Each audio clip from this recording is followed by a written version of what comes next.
त्यांच्याकडे अनुभव असून त्यांनी काहीच नाही केलं आणि माझ्याकडे अनुभव नाहीये पण माझ्यामध्ये जिद्द आहे काहीतरी करण्याची. तुम्ही विचार करताय, पण तुम्ही आतापर्यंत असं काय केलं का इथल्या जनतेसाठी, वार्डाच्या लोकांना? हो, माझ्या नेतृत्वाखाली 15 ऑगस्ट या ठिकाणी रॅली, खूप मोठी रॅली निघते. हर पल की खबर मुंबई न्यूज पर. आपल्यासोबत आज सुनील कुमरे या इच्छुक उमेदवार आहे काँग्रेस पक्षाकडून, आणि सध्या तर आपण गोरेगावच्या वार्ड 53 या ठिकाणी आहोत आणि इथे इच्छुक उमेदवार, जसं की आपल्याला मी याच्या अगोदर किती वेळेस आपल्याला दाखवलं की कोण इच्छुक उमेदवार आणि काय काय त्यांचे प्रयत्न आहेत. आणि सगळ्यात मोठी गोष्ट आपल्याला सांगू इच्छितो की जितके उमेदवार आपल्याला जास्त तर भेटत आहेत ते फक्त यंगेस्ट आहेत. आणि आता सध्या तर जे तरुण मुलं मुली आहेत त्यांना हे निवडणुका लढवण्याचा इच्छुक प्रयत्न करतायत, ती एक जबाबदारी आणि मोठी गोष्ट आहे. आता सध्या तर आपण त्यांच्याशीच बोलूया की त्यांचं काय म्हणणं आहे. वार्ड असं 53 आहे, याच्यामध्ये यांनी काय केलेलं आहे आणि काय करायचं यांचा प्रयत्न आहे, इच्छा आहे की मी जेव्हा नगरसेविका होईल किंवा मला जेव्हा लोक जिंकून देतील तर मी त्यांच्यासाठी असं काय करू शकते, आपण त्यांच्याशीच जाणून घेऊया. मॅम, स्वागत आहे आपल्या मुंबई न्यूज मध्ये. नमस्कार. काय म्हणाल आपण, ज्या प्रकारे आता आपण इच्छुक उमेदवार म्हणून एक फॉर्म पण अर्ज दाखल केलेला आहे, त्या बाबतीत आपण या लोकांसाठी काय म्हणू इच्छिता? सगळ्यात अगोदर आपलं नाव आणि आपलं शिक्षण काय ते सांगू इच्छिता? माझं नाव सुनील कुमरे आहे. मी वॉर्ड क्रमांक 53 मधून निवडणूक लढवणार आहे आणि मी 12th नंतर GNM केलेलं आहे. तर आपण आता सध्या आपलं वय जास्त तर नाहीये, कमी वयाचे आहात आपण, सध्या यंग आहात, आणि आपण असं काय विचार केला की मी इथे नगरसेविका होऊन मी लोकांचे इथे काय प्रश्न आहेत, काय प्रॉब्लेम आहेत मी सॉल्व्ह करणार, असं काय विचार आला आपल्याला? लहानपणापासून मी माझ्या वडिलांना बघते. खरंच तर आमचं घरचं वातावरण आहे. लहानपणापासून माझ्या वडिलांनी जनतेसाठी खूप काम केली, आरेच्या जनतेसाठी खूप कामं केली. आधार कार्ड शिबिर असो, महिलांसाठी 8 मार्चला माझ्या वडिला 10 वर्ष झाले आतापर्यंत.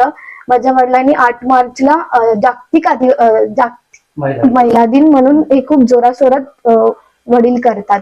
आणि त्यामुळे मला कुठेतरी लहानपणीच असं मनात घट्ट झालं होतं की मी राजकारणात यावं म्हणून, आणि आता संधी आली आहे ST वॉर्ड म्हणून.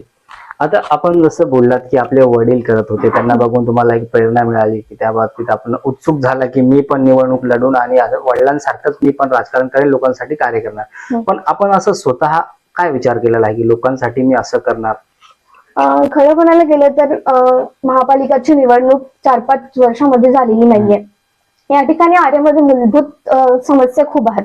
म्हणजे गटार असो, पाण्याची समस्या असो किंवा रस्ते असो, की मूलभूत समस्या या ठिकाणी खूप आहेत.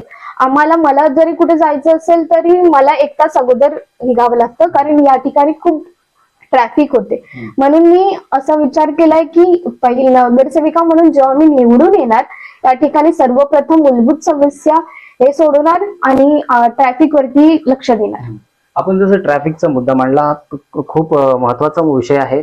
कारण की जेव्हा ट्रॅफिक होते आपल्या आरे कॉलनीच्या 5 नंबर जो आहे तिथून युनिट 5 पासून त्या आरे कॉलनीचा चेक नाका जो हायवेला, वेस्टर्न एक्सप्रेस हायवेला जोडतो, तोपर्यंत एक ट्रॅफिक असतं आणि तिथे गाड्यांना पण खूप त्रास होतं, येणार जाणाऱ्यांना खूप त्रास होतं, इमर्जन्सी व्हेकल्स येतात. तुम्ही याच्या बाबतीत काय वेगळा असा प्रश्न म्हणजे आहे तुमचा विचार केलेला की आपण त्या बाबतीत ते करू, जसं आपण आता बोललात की मी ते करते? मला असं वाटतं की आपण या ठिकाणी म्हणजे पवईकडनं 2 रस्ते आहेत, एक पवईला जाणारा आणि एक चेकनाक्याकडे जाणारा.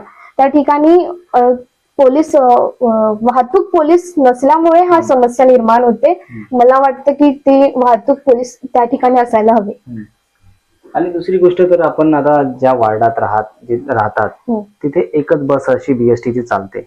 लोकांना खूप त्रास भोगायला लागतो या बाबतीत, आणि एका बसमध्ये जितके बसतात लोक आणि ते लिमिट पेक्षा जास्त बसतात. तुमच्या हिशोबाने तुम्ही काय चेंजेस करू शकता? माझ्या हिशोबाने तर या ठिकाणी आपण शेअर रिक्षा चालू केली पाहिजे, आणि दुसरी गोष्ट म्हणजे प्रायव्हेट बस या ठिकाणी सुद्धा चालू केली पाहिजे. आपल्याला सांगू इच्छितो की आता हे जे शेअर रिक्षा आहे आणि ही प्रायव्हेट बस आहे हे लोकांचं झालं, पण आता गव्हर्नमेंटच्या भागाने बघितलं तर BST बस ही अंडरटेकिंग आहे BMCच्या. त्या बसेस आपण किती चालू करायचा प्रयत्न करणार? आता जसं की आपण बोललात की शेअरिंग रिक्षा, त्याच्याचे भाडे कमी असणार का? नसणार. मग तुम्ही बीएसटी चे काय प्रयत्न असणार तुमच्याकडनं की बीएसटी ची बस जास्त चालू करायचा प्रयत्न काय असणार? बेएसटी मध्ये हा प्रयत्न असणार की या ठिकाणी मयूरनगर असो किंवा आदर्शनगर असो या ठिकाणी एक एक तासानंतर एक एक बस सोडल्या जातात. मी नगरसेविका झाली होणारच आहे आणि झाली तर मी त्या ठिकाणी डेपो मध्ये सांगून त्यांना पत्र वगैरे जे काय आमचे जे काम असतात ते करून त्यांना मी सांगेन 15-15 मिनिटांनी एक एक बस सोडावी, हे माझी त्यांना विनंती असणार. आणि दुसरी गोष्ट मी तुम्हाला विचारू इच्छितो की आतापर्यंत जसं की आपण बोलले की माझे वडील, मी त्यांना बघून एक प्रेरणा घेते आणि त्यांच्यासारखं मला पण राजकारण करायचं आहे. हो. पण त्यांनी काय केलं आणि त्यांचं जाऊ दे. आता तुम्ही विचार करताय पण तुम्ही आतापर्यंत असं काय केलात का इथल्या जनतेसाठी, वार्डाच्या लोकांसाठी? हो, माझ्या नेतृत्वाखाली 15 ऑगस्ट या ठिकाणी रॅली, खूप मोठी रॅली निघते. त्यानंतर आम्ही शाळा सुरू होण्याच्या अगोदर म्हणजे मे महिन्यातच आम्ही विद्यार्थ्यांना पॅड, कंपास आणि बॅग वितरण करत असतो. आणि माझ्या वाढदिवसानिमित्त सुद्धा आम्ही स्वतः आम्ही ज्येष्ठ नागरिक कार्ड हे वितरण करत असतो. जसं की आपल्या वार्डामध्ये मूलभूत गरजा काय आहे लोकांची, ते आपण काय त्यांना निवारण करण्यासाठी काय प्रयत्न केलेले आणि तो आपल्या लक्षात काय आलं नजरेत की हे मूलभूत गरजा आहे आणि यांना आपण लोकांकडनं जे आहे तर क्लॅरिफिकेशन देऊ आणि यांना जे आहे ते आपण क्लिअर करण्याचा प्रयत्न करू, काय आशा करताय? या ठिकाणी मूलभूत गरजा म्हटलं जातं म्हणजे की या ठिकाणी गटर खूप भरलेली आहेत. या ठिकाणी कचरा खूप होतो. लोक कचरा कुंडी असून कचरा कुंडीत नाही टाकत. सर्वप्रथम त्या ठिकाणी आम्ही काहीतरी आक्षेप घेऊ. त्यानंतर आम्ही या ठिकाणी नळ सुद्धा पाणी सुद्धा लेट, फास्ट किंवा 2-2, 3-3 दिवस कोणाला भेटत नाही, हे सुद्धा आम्ही त्यावर बसून हे करू. आता सध्या तर आम्ही आपल्या वार्डात येत होतो, बाहेरच एक कचरा कुंडी आहे आणि कचरा बाहेर पडला जसं की आपण बोललात की लोक तिथं टाकतात नाही कचरा कुंडीमध्ये, पण जे बीएमसी चे लोक आहेत ते रेग्युलरली ते उचलतात का? हो, ते उचलतात, पण मला असं वाटतं लोकांनी सुद्धा कुठेतरी काळजी घेतली पाहिजे की या ठिकाणी कचरा कुंडी असून ते लोक कचरा कुंडीत नाही टाकत, असं लांबूनच फेकून जातात. आता माझा शेवटचा प्रश्न राहणार आहे, इथल्या वार्डातल्या आपण जनतेसाठी काय वेगळं करण्याचा प्रयत्न करण्याचा विचारात आहात? सर्वप्रथम या ठिकाणी स्वच्छता, आणि मध्ये स्वच्छता बिलकुल नाहीये. माझं फर्स्ट पॉइंट असणार आहे स्वच्छता. त्याच्यानंतर दुसरं पॉइंट म्हणजे की आम्ही तरुण मुलं-मुली टायमावरती कुठे जाऊ नाही शकत. सेकंड ट्रॅफिक, आणि तिसरं म्हणजे या ठिकाणी मूलभूत समस्या खूप आहेत. याविषयी आम्ही नक्की, मी नगरसेवक झाल्यानंतर याविषयी मी खूप ठोस पावलं उचलणार आहे यावरती. आपल्या समोर पण वेगवेगळे लोक उभे राहणार आहेत, आपल्याला काय वाटतं की आपण त्यांच्यावर मात करू शकता?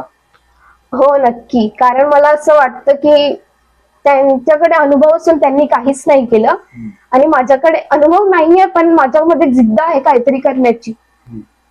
म्हणजे आपण डायरेक्ट त्यांना हे बोलतायत की त्यांच्याकडे अनुभव असून त्यांनी केले नाही, मग आपण एक युवती आहात सध्या आणि तुम्ही असा विचार केलेला आहे की आता ज्यांनी केलेलं नाही मी ते करून दाखवणार, बरोबर? मग आपल्याला काय वाटतं लोक या बाबतीत आपल्याला सपोर्ट किती प्रमाणे करतील?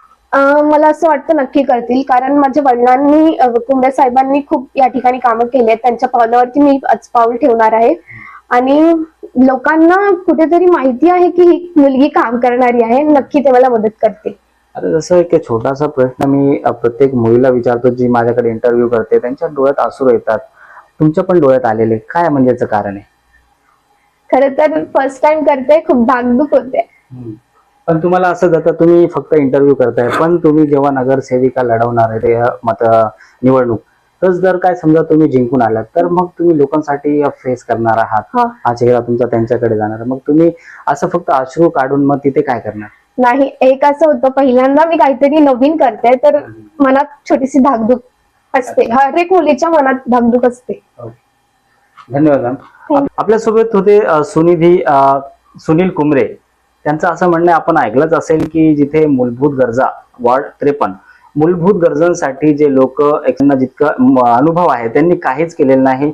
जर काय समजा यांचं म्हणणं आहे मला लोकांनी साथ दिली आणि मला निवडून आणलं तर मी लोकांच्या मूलभूत सुविधा नवीन असून पण पूर्ण करण्याचा प्रयत्न पूर्णप्रमाणे करणार. अशाच अपडेटसाठी बघत राहा मुंबई न्यूज.